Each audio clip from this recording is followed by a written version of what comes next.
In this quick tutorial, I'll show you how to create experiments in Google Ads.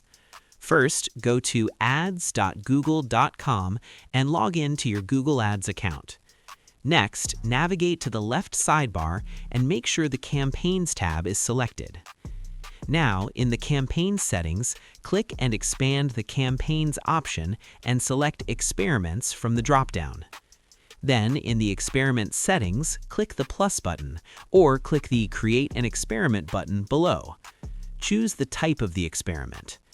Then, choose the variable to test.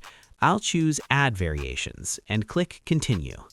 Select a campaign, or you can set it to All Campaigns. Click Continue.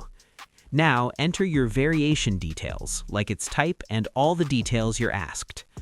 Click Continue. Then enter the variation details one by one.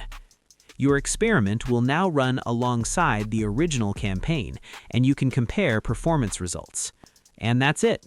That's how you create experiments in Google Ads. Thanks for watching.